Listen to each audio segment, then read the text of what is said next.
You know, I listened to that last talk and I realized I need to change something up a bit because, you know, when I got invited to speak, I realized that this is way out of my league, that I'm not an expert in feminism, in feminist policies, in what I should do, what I need to do.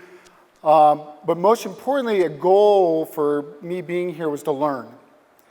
And I believe if this room was filled with more men listening to that last speech, we would get the change that needs to come. And that is something that I want to take away from this, and you should all take away from this. So next year, when you come, every single one of you invite 2 of your male friends to sit next to you when you come to this event, because it's speeches like that. You don't need to hear that. Other men need to hear that. And that's where we're really going to affect change. So I want to be a little bit of an alarmist. The world is burning down, climate change, wars are raging. And I truly believe that if we did have women at the helm of many leadership positions, many of those things would not be happening. Climate change would be being addressed much better.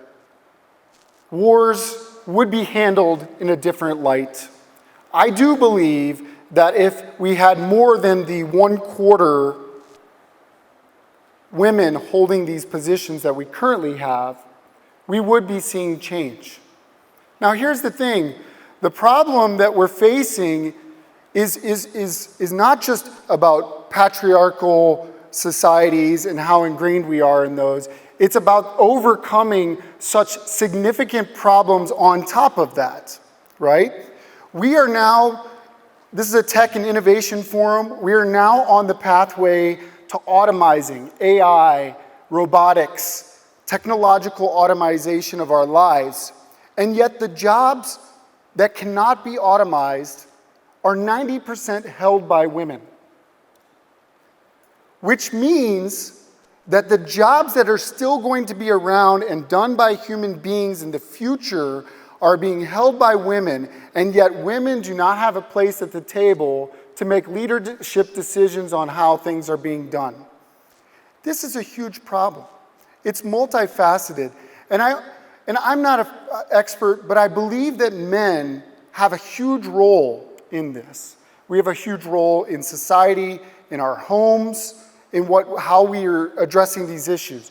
So I want to walk you through some things that I believe that maybe men can do to change things. And this is a conversation. This should start a conversation after this. This is not the answers. I don't have all the answers, but these are some anecdotal reflections that I have. This is how we perceive diversity, right? And diversity both from a gender perspective, but also race, sexual orientation. We look at a room full of different faces, and we believe this is diversity, and this is what companies are doing right now. The reality, though, is we're seeing a lot more of this, where we have 1 or 2 women being put into a room, and they're being sidelined. They're there to fill a diversity gap, but they're not necessarily there to make decisions. And we all know the reasons why. You know, we've got all these things going on, bias, social norms, fear, stereotypes.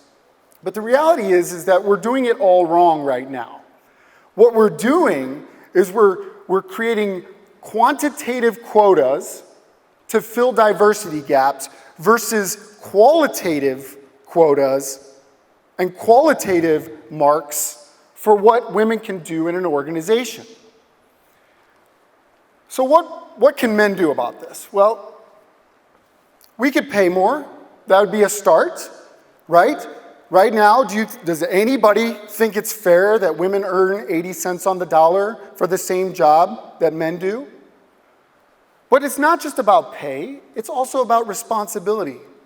You know how many CEOs that I know that claim to me that their companies are extremely diverse? We've got 50, 60% of our work staff are female. And the first thing I ask is how many of them are your COOs? How many of them are your VPs? how many of them have the autonomy to make decisions without asking you first? Are you willing to do that? Because if you're not willing to do that, then you're just ticking a box, calling yourself diverse, calling yourself a gender equal, but you're not there's no gender equity in there. There's no real turnover for those female employees. It's really just about plugging the numbers. And that's why we cannot just diversify to diversify. We need to have a strategic place in diversity. We need to have a strategic plan for why women should fill leadership roles. And it's for a qualitative response, meaning they're more responsible. They meet deadlines better. I can tell you they probably meet deadlines way better than I do. I was late turning in my presentation for this event. I'm sure there's not another speaker that turned in a late speech, but definitely me. As a man, I'm terrible at scheduling. I'm terrible. And women can fill those qualitative roles better. They can also create relationships better than men can. They can formulate relationships inside of companies. They can do conflict resolution better than most men. So there are so many qualitative reasons for diversifying your work staff. And most important, and this is where I want to spend the most time today, is that I believe that from a male perspective, that it all starts at home. Let me throw something out at you that probably won't surprise you, but nobody takes into consideration when hiring a woman for a job. Do you realize that when a husband and wife are full-time workers, the woman works 5 hours of free work at home compared to 1 hour of her husband? Which means per year, she's putting in several hundred hours of free work. It means every 10 years, she's adding 2 years of work experience to her resume compared to her male colleagues, which means she's 20% more competent in social skills, conflict resolution, and other things than her male colleagues. So when a man comes to me and says, look, I don't understand, it's not fair, we both have the same resumes, why would you hire a woman over me just because she's a woman? I would say, probably because her resume doesn't include the 5 hours a day of free work that she's doing. It probably doesn't include the conflict resolution of young children, the raising, the leadership development skills, all the things that partake in raising kids. We don't take that into consideration when we look at a woman's resume. In fact, most companies right now, when they see a woman and they ask how many kids they have, they see it as a potential burden. They see it as a time conflict. Oh, this means you're going to take off early from work. Oh, this means your kids are going to get sick and you might have to call in sick to work. If we saw the real value that women with children have to the workplace, the profitability potential, the things that they could add to the workplace environment, the skill sets, the intangibles, the qualitative skills that they bring, we might have a different opinion on this. But could you imagine if we put that in a boardroom? If we put that at CEO levels? If we put that in our parliaments? Heck, if we put that in our presidential offices, our PM's offices? If we have that type of intangible skills and qualitative skills, we may see ourselves in a much, much different position than we are today. Now, Francesca laid it out perfectly. The problem is we've got to fight against the patriarchal system. And it's not easy. And it's not a quick solution. But we certainly can start taking qualitative steps to the measurement of the value of women in the workplace that isn't just about a check mark that I've met a 50% plus quota in having women work for me. It starts at home because not only is it about men being a part of the work, but it's also about, can you imagine taking a male CEO and expecting him to understand gender-inclusive policies if he doesn't have gender-inclusive policies at home. And the problem is today, that's pretty much all of the CEOs we're looking at. There are very few CEOs that understand gender-inclusive policies at home. So how the heck do you expect them to have gender-inclusive policies in the workplace? So I'll finish with this. I don't have all the answers. Again, I'm not a gender policy expert. I certainly should have taken that course in college.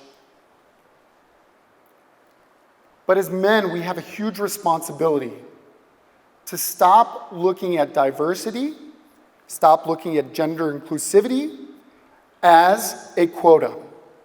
We have to start looking at it from a qualitative perspective. How women can better our work environments, how they can better our communities, how their leadership and the intangibles that they can bring are so much better and on a different level than what we can bring.